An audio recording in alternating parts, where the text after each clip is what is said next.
Hello, ladies and gentlemen. Welcome to another episode of the Countout. My name is Rob Baez, and I am Iona College's voice of professional wrestling. Now, to kick things off here, we're going to start with uh, results of Monday Night Raw, and also I'll give you some little NXT news as well. So last week on November 2nd, Monday Night Raw was in Denver, Colorado, and here are just some quick results of what happened. Kevin Owens defeated Dolph Ziggler. This match here, it was actually a really good match, as you expect. Dolph Ziggler and Kevin Owens, two very talented performers, obviously, and Ziggler was actually at the upper hand, but due to the fact that Tyler Breeze was on the side at the commentary table, I guess distracting him, taking a selfie or whatever on the side of the ring, and that distracted Ziggler, and Kevin Owens hit him with the pop-up powerbomb and got the win. So the next match after that was Cesaro. He defeated The Miz. It was a short match, of course. Cesaro defeated him by submission with the sharpshooter. And then you had Stardust and the Ascension, who one time were called, I guess, name slips my mind. They were called the Cosmic Wasteland, but that name hasn't been used in forever. The Ascension, they need to do something, and I guess that was one thing that they could have done. Team up with Stardust. And I guess it looks like a Cesaro-Stardust rivalry is going to start, which, that is okay, I guess. It's one of those more it's one of those more these guys have nothing to do type rivalry, so it's all good. Then you have Alberto Del Rio along with Zeb Coulter. He defeated R-Truth. This was the definition of a squash match. R-Truth really should have no business winning matches at this point. He's 43. He's there really to just push over new talent. And although Del Rio's not new, you can't really say he's new. He's been there before. He's won a WWE title before, so he's not new. But R-Truth is just there. He's really there for filler. This was a squash match. End of story. Okay, then there weren't that many matches on the card. It was very match light this Monday Night Raw in Denver. You had two matches remaining. You had the Fatal 4-Way women's match to determine who would face Charlotte for the Divas Championship. And then you had the 5-on-5 traditional Survivor Series elimination tag team match. That is a mouthful. So in the Divas match, Paige ended up winning. Now, I personally don't agree with that decision necessarily, but that will be a topic for later on, for a latest segment. And in the 5-on-5 elimination tag team match, Survivor Series style, it was Roman Reigns, Dean Ambrose, Ryback, and the return of the Usos. Yes, they came back, and they defeated Seth Rollins, Kevin Owens, and The New Day. However, it wasn't a pinfall, wasn't a submission. It was by disqualification because Seth Rollins became the last person left, and it was basically him against Dean and Roman. And so he just basically decided to use a chair and just forget the match. It wasn't important. And then that's pretty much how Raw ended. Overall, this Raw was okay. Obviously it wasn't really match heavy.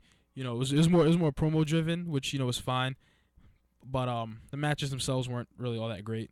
Kevin Owens and Dolph Ziggler, that was a very good match. I mean, that's what you expect from those two. And in the last match, this traditional Survivor Series match was really good. You had the Usos coming back, which is always nice.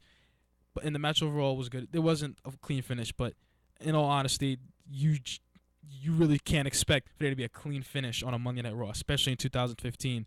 With the predictability and everything. So that overall Raw was good. Now there's a couple things I want to.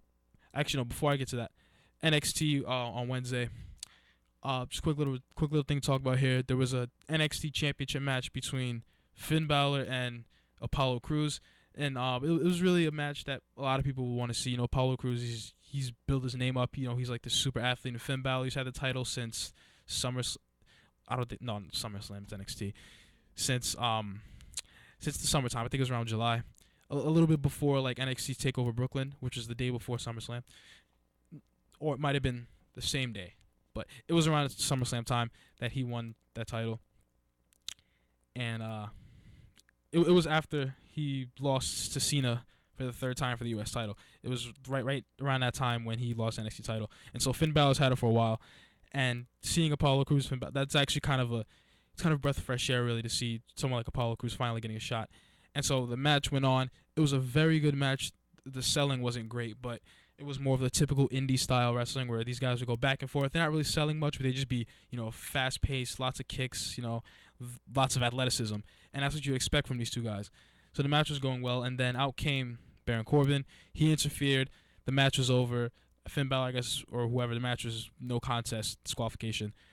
And then Samoa Joe came out to help out his partner, and as you know, they were in the Dusty Rhodes Tag Team Classic, a while back at NXT TakeOver Respect. And Samoa Joe at first looked like he helped Finn Balor out by attacking Corbin, but he ended up attacking Finn Balor, turning heel. And so what it looks like is gonna be, or what it looks like the more likely result will be a fatal four-way for the NXT title. If anything, that seems like the most logical case here. Finn Balor, Samoa Joe, Baron Corbin, and Apollo Crews more than likely will be fighting for that one NXT title. Now, to get to Raw, there are a couple things I want to point out about Monday Night Raw last week. One of them is the fact, one of them really I'll talk about is the Wyatt family. The Wyatt family had one of the best promos that I've seen personally, and many people will probably agree with me. One of the best promos that I've seen in months, maybe even a year. Bray Wyatt did his typical, Wyatt type promo at first. But then he used some special effects, some lighting, some fireworks, and then it was a little video package. They really sold it to us that the Wyatts are serious about trying to take out the Undertaker and Kane, quote unquote, the Brothers of Destruction. So I really liked that promo. It was excellent. That was one of the highlights of the show. The matches themselves were subpar. They were not bad, but that promo right there really stole the show, which is something that usually I'm not really into. That I prefer for like the main event to be like this really fast-paced, this really, excellent match. It doesn't have to be technical, of course, but this really, really entertaining match. But the promo between the Wyatt family promo was excellent. There's really nothing you could have done to make it better, and of course it ended up with Follow the Buzzards. That's how Bray Wyatt does it, so that was the highlight of the night. But overall, it was a pretty okay Monday Night Raw. So tonight, Monday Night Raw will be in Manchester, England. Yes, they're doing their England tour. I believe it's also going to be in Manchester for SmackDown, which is taped on the next day, but aired on Thursdays. So yeah, they're going to be in England, and there's going to be some news there.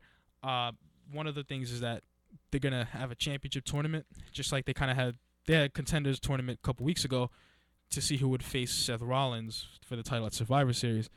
But due to some news, that will not be happening. So they're going to have another tournament to determine the champion.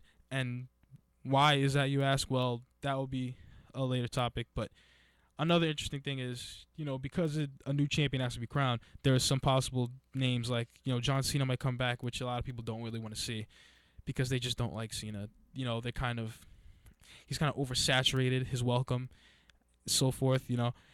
It could be Brock Lesnar, who people would love to see because he rarely shows up, but they're going to have to pay him a lot, so I don't think that's going to happen either. Or another possibility could be The Undertaker, because we know Survivor Series this year is the 25th anniversary of The Undertaker's debut. And so he's obviously going to have a pivotal role in Survivor Series, whether it be a match. It's probably going to be a match because he doesn't do much talking, so he can't host, I mean, he could host if he wants, but it wouldn't make sense for him as a character to just start talking and hosting like The Rock does at WrestleMania. So he's going to have a pivotal role at Survivor Series. Probably a match, maybe a singles match with someone. It's more likely to be the Wyatt family. Or maybe Bray, just Bray. Probably just going to be Bray. And, there's a rumor that he will appear on Raw tonight. So we have no idea. But when we come back from this break, I'm going to talk about what exactly is the reason why the WWE is planning a championship tournament tonight on Raw.